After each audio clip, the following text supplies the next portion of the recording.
Hello नमस्कार सम्पूर्ण साथीहरु। आज पनि तपाईहरुमाझ मेरो YouTube च्यानलबाट उपस्थित भइसकेको छु। साथीहरु, यो च्यानलबाट मैले तपाईहरुलाई हरेक किसिमको भिडियोहरु चाहिँ प्रोवाइड गर्ने गर्छु। स्पेशली YouTube सँग सम्बन्धित भिडियोहरु साथै आवश्यकता अनुसारको हरेक भिडियोहरु चाहिँ मैले तपाईहरुलाई यही च्यानलबाट दिइरहेको छु। साथीहरु, केही दिन यता चाहिँ मैले तपाईहरुलाई यो च्यानलबाट मैले तपाईहरुलाई टिकटक सम्बन्धित भिडियोहरु चाहिँ दिइरहेको छु। किनभने नेपालमा चाहिँ टिकटक अलरेडी ब्यान भइसकेको छ।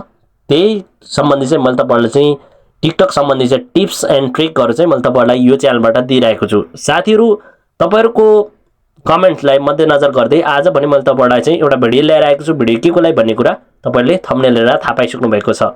वेल साथीहरु, तपाईहरुको टिकटक चाहिँ चल्छ, तर तपाईहरुको टिकटकमा चाहिँ भिडियोहरु सबै चलिरहेको छ, तर लाइभ चाहिँ चल्दैन भने चाहिँ यस्तो अवस्थामा चाहिँ अब के गर्ने भन्ने चाहिँ तपाईले चाहिँ कमेन्ट गर्नु भएको थियो।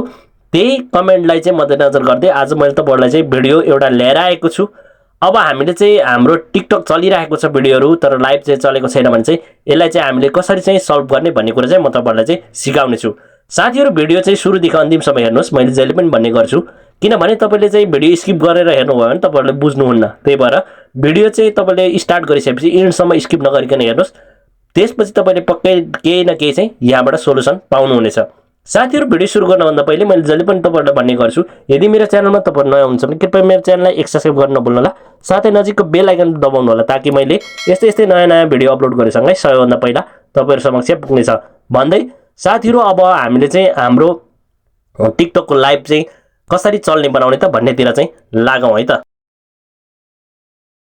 वेल साथीहरु, अब यसको लागि तपाईहरुले चाहिँ सिम्पली आफ्नो मोबाइल स्क्रिनमा आएर आफ्नो टिकटक एपलाई खोल्नु पर्ने हुन्छ। जब तपाईले टिकटक एपलाई खोलिसकेपछि तपाईले चाहिँ यहाँ दाहिने साइडमा देख्नुहुन्छ साथीहरु, यहाँ तीनटा डट छ। सिम्पली तपाईले चाहिँ यसलाई चाहिँ क्लिक गर्नुपर्ने हुन्छ है। अब यसलाई तपाईले चाहिँ सिम्पली यहाँ चाहिँ क्लिक गर्नु होला, म जस्तै है। यहाँ चाहिँ सिम्पली क्लिक गर्नुस्। त्यसपछि सेटिङ एन्ड प्राइभेसी देख्नुहुन्छ, यसलाई क्लिक गर्नुस् है। यसलाई क्लिक गर्नुस् साथीहरु। यसलाई क्लिक गरेपछि हामीले चाहिँ यहाँ हेर्नुपर्ने हुन्छ साथीहरु। यहाँ तपाईले चाहिँ स्क्रल डाउन गर्नुस्। यहाँ देख्न सक्नुहुन्छ तपाईले रिपोर्ट एप प्रब्लम भनेर चाहिँ देख्नुहुन्छ। यसलाई सिम्पली क्लिक गर्नुस्।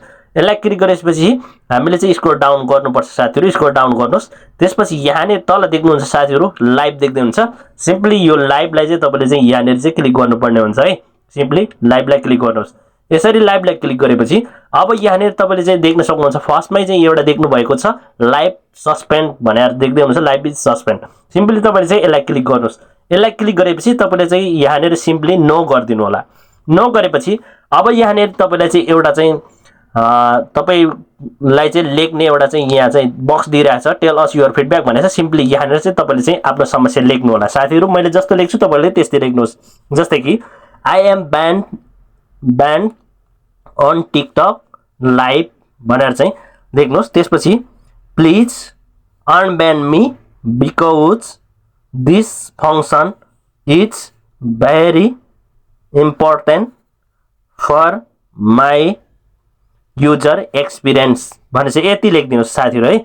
यति लेखेर चाहिँ सिम्पली अब तपाईले चाहिँ अब यति लेखिसक्नुभयो। यति लेखिसकेपछि यहाँ चाहिँ तपाईको चाहिँ सिम्पली एउटा सबमिट गर्ने चाहिँ रातो बटनमा चाहिँ सबमिट गर्ने ठाउँ छ। यसलाई सिम्पली तपाईले चाहिँ सबमिट गरिदिनु साथीहरु। यसलाई चाहिँ सिम्पली अब हामीले सबमिट गर्छौं। यसरी सबमिट गरेपछि अब तपाईको चाहिँ यो चाहिँ टिकटक अफिसियलमा डाइरेक्ट जान्छ। त्यसपछि तपाईको चाहिँ म्याक्सिमम चाहिँ 2-3 दिन लाग्छ। त्यसपछि 2-3 दिनपछि चाहिँ तपाईको चाहिँ यो प्रब्लमको सोलुसन चाहिँ तत्काल 2-3 दिन भित्रमा तपाईलाई चाहिँ दिइहाल्नेछ साथीहरु। वेल साथीहरु, यसरी तपाईको चाहिँ टिकटक चलेको छैन भने चाहिँ यस्तो तरिकाले चाहिँ तपाईले चाहिँ आफ्नो टिकटक लाइभ खोल्न सक्नुहुन्छ। तपाईहरुले के कति बुझ्नुहुन्छ यो मेरो भिडियोबाट पक्कै पनि आशा छ तपाईहरुले पनि केही न केही चाहिँ मेरो भिडियोबाट मद्दत पुगि नै राखेको छ भन्ने आशा गरिराखेको छु। तपाईलाई चाहिँ मनमा लागेको कुराहरु जस्तोको जस्तै मलाई यो भिडियोबाट चाहिँ कमेन्ट गर्न सक्नुहुन्छ साथीहरु। मलाई कमेन्ट गर्नु होला। तपाईहरुको कमेन्ट अनुसार चाहिँ मैले हर दिन भिडियो बनाउने प्रयास गर्नेछु भन्दै साथीहरु आजको भिडियोबाट बिदा हुन चाहन्छु। Bye bye, take care.